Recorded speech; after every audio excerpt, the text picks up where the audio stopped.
जय हिंद दोस्तों, मेरा नाम है अनिरुद्ध और मैं आप सभी का वेलकम करता हूं इंडिया डिकोडेड पर। दोस्तों, India is in no mood of wasting any time. तीन डेवलपमेंट्स हैं, तीन बड़ी खबरें हैं जो कि हमारी तीनों ही आर्म्ड फोर्सेस की तरफ से सामने आई हैं, बल्कि इंडियन एयरफोर्स की तरफ से तो दो बहुत बड़ी डेवलपमेंट सामने आई हैं। एक एक करके देखते चलिए।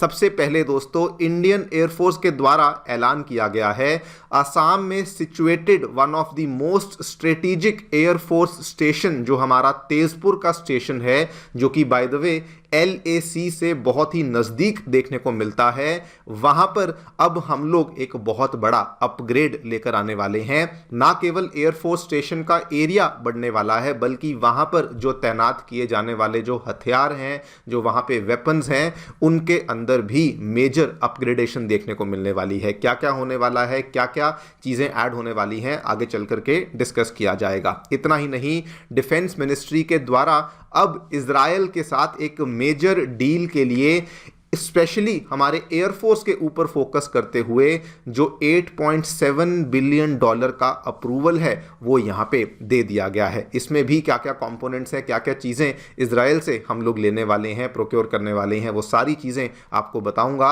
लेकिन ये दोनों डेवलपमेंट्स एयरफोर्स को ध्यान में रखते करी गई हैं। नंबर 2 पे दोस्तों, नेवी की तरफ से भी शानदार डेवलपमेंट जो कि कल रात को ही सामने आई है।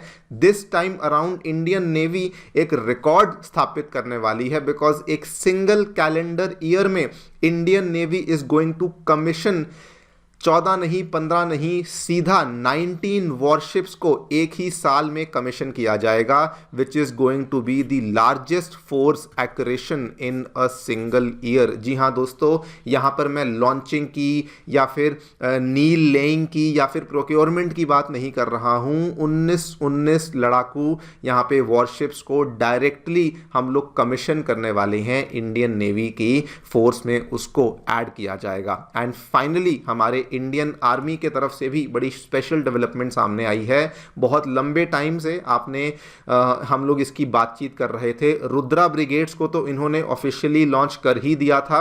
उनकी क्या क्या खासियत थी, क्या क्या स्पेसिफिकेशन थी, वो सारी चीज़ें हमने देख ली थी। लेकिन अभी दोस्तों, जो भैरव बटालियन है उसका क्या स्ट्रक्चर है, कैसे वो काम करता है, उसको लेकर भी ऑफिशियल अपडेट इंडियन आर्मी की तरफ से यहाँ पे आ चुका है। ये क्या है, इसकी क्या क्या स्पेसिफिकेशंस हैं, इन सभी चीज़ों के बारे में हम लोग आगे चल कर के बातचीत करेंगे। आइए शुरू करते हैं मेरे साथ। मेरा नाम है अनिरुद्ध। यदि आप लोग हमें फॉलो करना चाहते हैं तो दिए गए टेलीग्राम चैनल के माध्यम से कर सकते हैं, व्हाट्सएप चैनल के माध्यम से भी फॉलो कर सकते हैं, और अगर आपको हमारा कंटेंट पसंद आता है, अलाइन होते हैं, तो दिए गए QR कोड के माध्यम से हमें सपोर्ट भी कर सकते हैं। All right, directly coming to the news. सबसे पहले एयरफोर्स की तरफ से क्या खबर सामने आई है दोस्तों, तेजपुर एयरफोर्स का स्टेशन जो है उसकी एक्सपेंशन को लेकर खबर सामने आई है। और ये जो एक्सपेंशन है ये केवल एरिया वाइज नहीं, बल्कि उसके अंदर जो वेपन सिस्टम्स है उसको लेकर भी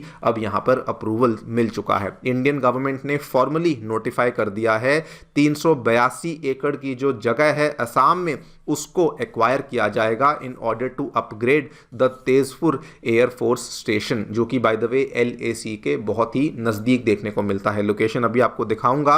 और ये पूरा का पूरा जो एक्स्ट्रा जगह जिसको एक्वायर किया जा रहा है, इसके माध्यम से जो एडवांस्ड वेपन सिस्टम्स हैं और भी कई सारे स्ट्रेटेजिक एसेट्स हैं और जो एयर ऑपरेशंस इंफ्रास्ट्रक्चर हैं, उनको यहाँ पर स्टेशन किया जाएगा। ऑब्वियसली डिटेल्स यहाँ पे सामने आई नहीं है, कभी भी सामने नहीं आएंगी, बिकॉज जो भी यहाँ पे चीज़ें स्टेशन करी जाती हैं उन चीज़ों को पब्लिकली डिक्लेयर नहीं किया जाता। आप यहाँ पे देख सकते हैं, this is the air force station Tezpur की तस्वीर है। और ये दोस्तों बड़ा क्लियर कट है द रीज़न कि हम लोग ऐसा कर रहे हैं, बिकॉज अब इंडियन एयरफोर्स, इंडियन गवर्नमेंट और हमारा कंप्लीट आर्म्ड फोर्सेस का सिस्टम ये समझता है कि नॉर्थ ईस्ट का हमारा जो फ्रंट है वो बहुत वाइटल हो चुका है, और वहाँ पर क्विक रिस्पॉन्स के लिए हमें अपने आप को और ज़्यादा स्ट्रेंथन करना होगा। इसके पहले भी जो डेवलपमेंट्स मिजोरम में, जो डेवलपमेंट्स बे ऑफ बंगाल में, जस्ट बांग्लादेश के नज़दीक में जो सारी डेवलपमेंट्स हुई, वो इसी चीज़ को ध्यान में रखते हुए करी गई थी। इसकी लोकेशन स्टेशन को भी अगर आप देखेंगे तो ऑटोमेटिकली समझ जाएंगे कि क्यों इसके ऊपर इतना काम हो रहा है।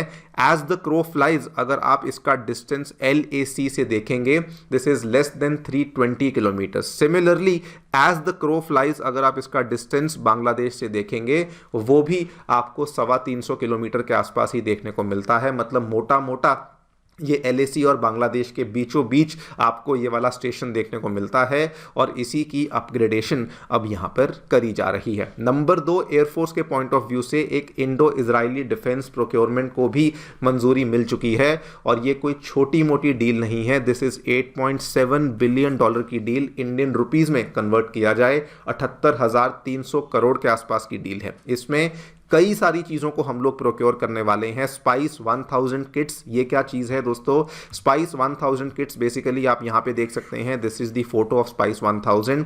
ये इस तरीके से लड़ाकू विमानों के नीचे लगता है, और ये एनिमी टेरिटरी के अंदर जाकर के इस बॉम्ब को आप गिरा देते हैं, और वहाँ पे ये डिस्ट्रक्शन को कॉज करता है। ये चीज़ को एक्वायर किया जाएगा। उसके बाद रैम्पेज मिसाइल्स को एक्वायर किया जाएगा, और LORA वाली मिसाइलें जो कि बहुत लंबी टाइम से हमारी बातचीत चल रही थी इजराइल के साथ, उसका एक्विजिशन भी इंडियन गवर्नमेंट के द्वारा अप्रूव कर दिया गया है। यहां पर आप पूरी की पूरी लिस्ट देख सकते हैं, लेकिन प्राइमरीली जो इसमें इंपॉर्टेंट है वो स्पाइस 1000 और एयर LORA मिसाइल्स हैं, जो कि हम लोग यहाँ पे एक्वायर करने वाले हैं। बाय द वे आपको बता दूं, स्पाइस 2000 ऑलरेडी प्रीवियसली एक्वायर किए जा चुके हैं, जो कि बहुत अच्छे से काम करते हैं, इसीलिए स्पाइस 1000 को लिया जा रहा है। उसके अलावा रैम्पेज और LORA ये मिसाइलों को भी लिया जा रहा है, जो कि एयर लॉन्च मिसाइलें होंगी, जो कि अगेन हमारी एग्जिस्टिंग आर्सेनल को भी और ज़्यादा बूस्ट करने वाली हैं। अब ये दोनों ही डेवलपमेंट्स जो हो रही हैं ये बहुत क्रूशियल हैं,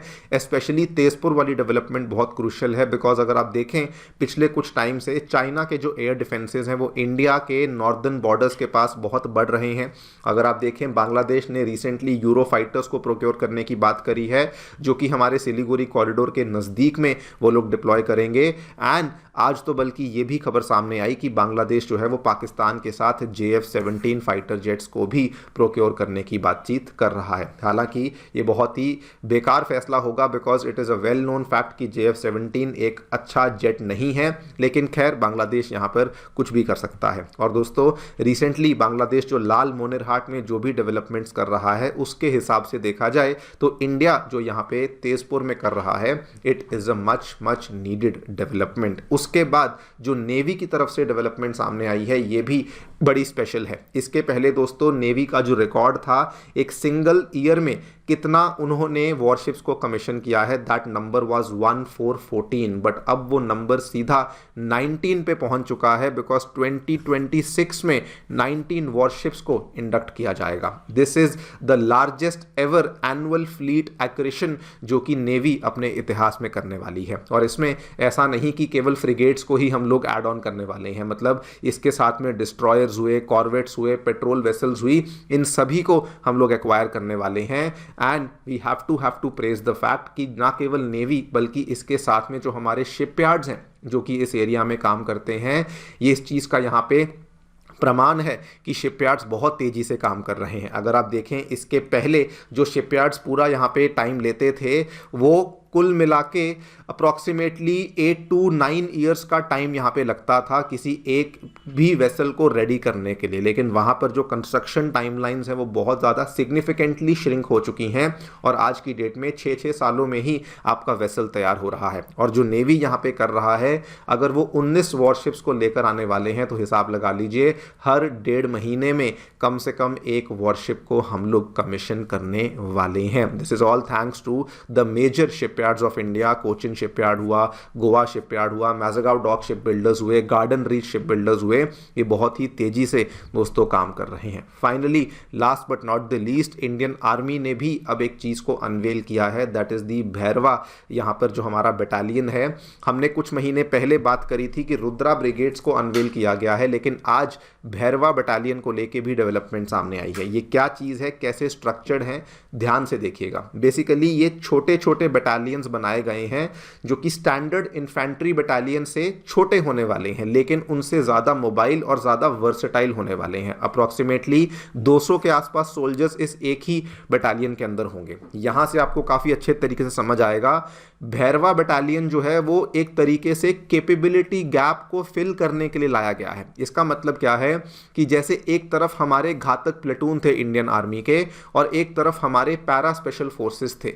अब ये घातक प्लेटून की प्रॉब्लम या फिर ये कह सकते हैं कि छोटी सी कमी क्या थी कि इवन दो ये बहुत इफेक्टिव हैं, लेकिन एक तो ये बहुत लाइट थे और दूसरा इसके अंदर कोई भी टेक ब्रिगेड इसमें एस्टैब्लिश नहीं था। सिमिलरली पैरा स्पेशल फोर्सेस की प्रॉब्लम क्या थी, बेसिकली इनके स्ट्रक्चरिंग में दिक्कत थी। स्ट्रक्चरिंग में दिक्कत क्या थी कि ये बहुत स्ट्रांग है लेकिन इनके अंदर भी कोई यहां पे टेक इंटीग्रेशन नहीं थी। इन्होंने क्या किया है भैरव बटालियन के माध्यम से, दे हैव मेड समथिंग जो कि घातक से बड़ा है और पैरा से छोटा है, एक बीच में ट्रांजिशनरी बटालियन तैयार कर दिया है। And the best part is कि इसके बीच में आपको जो बेस्ट चीज़ें हैं घातक और पैरा की वो तो मिलती ही हैं, लेकिन उसके साथ में ड्रोन ऑपरेट करने के लिए ऑपरेटिव्स को इसके अंदर इंटीग्रेट किया गया है। और वो कितने हैं, listen to this carefully, army के द्वारा कम से कम 1 लाख से ज़्यादा ड्रोन ऑपरेटर्स को ट्रेन किया गया है